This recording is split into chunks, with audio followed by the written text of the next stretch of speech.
ಓಂ ಶ್ರೀ ಸಾಯಿನಾಥಾಯ ನಮಃ.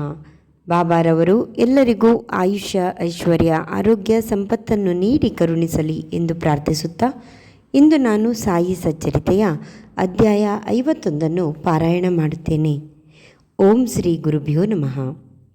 ಶ್ರೀ ಭಗವಾನ್ ಶ್ರೀಕೃಷ್ಣನಂತೆ ಬಾಬಾ ಗೀತೆಯಂತಹ ಅಮೃತವಾಣಿಯನ್ನು ಬೋಧಿಸುತ್ತಾ ಭಕ್ತರ ಪಾಲಿಗೆ ಕಾಮಧೇನುವಾಗಿದ್ದಾರೆ. ಸರ್ವಶಕ್ತರಾದ ಬಾಬಾ ಅವರು ಭಕ್ತರ ಕಡೆಗೆ ನೋಡಿ ಕರುಣೆ ತೋರಿಸಿ ಅವರನ್ನು ಭವಬಂಧನದಿಂದ ಪಾರುಗಾಣಿಸುತ್ತಾರೆ. ಶ್ರೀ ಸಾಯಿ ಸಚ್ಚರಿತೆಯ ಶ್ರವಣದಿಂದ ಸುಖಶಾಂತಿಗಳು ಮಾನವನಿಗೆ ದೊರೆಯುತ್ತವೆ. ಇದನ್ನು ಶ್ರವಣ ಮಾಡುವವರು, ಕೀರ್ತನೆ ಮಾಡುವವರು ಸದ್ಗುರು ಸಮರ್ಥರ ಕೃಪೆಗೆ ಪಾತ್ರರಾಗುತ್ತಾರೆ. ಕಾಕಾ ಸಾಹೇಬ ದೀಕ್ಷಿತರು ಮುಂಬೈ ನಗರದಲ್ಲಿ ಕಾನೂನು ವ್ಯಾಸಂಗ ಮಾಡುತ್ತಿದ್ದರು. ವಿದ್ಯಾಭ್ಯಾಸದ ನಂತರ ತಮ್ಮದೇ ಆದ ಸಾಲಿಸಿಟರ್ ಸಂಸ್ಥೆಯೊಂದನ್ನು ಆರಂಭಿಸಿದರು. ಅವರಿಗೆ ಬಾಬಾ ಅವರ ಶಕ್ತಿಯ ಪರಿಚಯವೇ ಇರಲಿಲ್ಲ. ನಾನಾ ಸಾಹೇಬ ಚಂದೋರ್ಕರ್ ಅವರ ಮೂಲಕ ಬಾಬಾ ಅವರ ಪರಿಚಯ ಅವರಿಗಾಯಿತು. ಕಾಕಾ ಸಾಹೇಬ ದೀಕ್ಷಿತರು 1909ರಲ್ಲಿ ತಾವು ಲಂಡನ್ನಿನಲ್ಲಿ ರೈಲು ಹತ್ತುವಾಗ ಕಾಲಿನ ಅಪಘಾತ ಸಂಭವಿಸಿತೆಂದು, ಅದು ಯಾವ ವೈದ್ಯರ ಔಷಧಿಯಿಂದಲೂ ಗುಣವಾಗಲಿಲ್ಲವೆಂದು ನಾನಾ ಸಾಹೇಬರಿಗೆ ತಿಳಿಸಿದರು.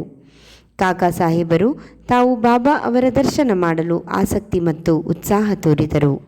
ಸಾಯಿ ಅವರನ್ನು ನನ್ನ ಭಕ್ತರು ಎಷ್ಟೇ ದೂರವಿರಲಿ ಅವರನ್ನು ಹುಡುಗರು ಗುಬ್ಬಿಯ ಕಾಲಿಗೆ ದಾರ ಕಟ್ಟಿ ಎಳೆಯುವಂತೆ ಎಳೆಯುತ್ತೇನೆ ಎಂದು ಭಕ್ತರಿಗೆ ಭರವಸೆ ನೀಡಿದ್ದಾರೆ. ಕಾಕಾ ಸಾಹೇಬರಿಗೆ ಶಿರಡಿಗೆ ಆದಷ್ಟು ಬೇಗ ಹೋಗಬೇಕೆಂಬ ಆಸೆ ಹೆಚ್ಚಾಯಿತು. ಕೋಪರ್ಗಾಂವ್ನಲ್ಲಿ ಅವರ ಪುತ್ರ ಅಧಿಕಾರಿಯಾಗಿದ್ದರು. ಕಾಕಾ ಸಾಹೇಬರು ನಾನಾ ಸಾಹೇಬರೊಡನೆ ಶಿರಡಿ ತಲುಪಿದರು. ಬಾಬಾ ಅವರು ನಿಮ್ಮನ್ನೇ ಎದುರು ನೋಡುತ್ತಿದ್ದೆ ಎಂದರು. ಇದಾದ ನಂತರ ಕೆಲ ಕಾಲಾನಂತರ ಕಾಕಾ ಅನೇಕ ವರ್ಷ ಬಾಬಾ ಅವರ ಸನ್ನಿಧಿಯಲ್ಲಿಯೇ ಇದ್ದರು.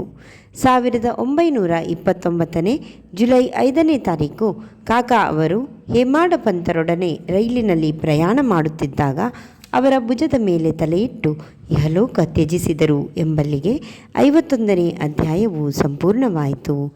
ಓಂ ಶ್ರೀ ಸಾಯಿನಾಥಾಯ ನಮಃ.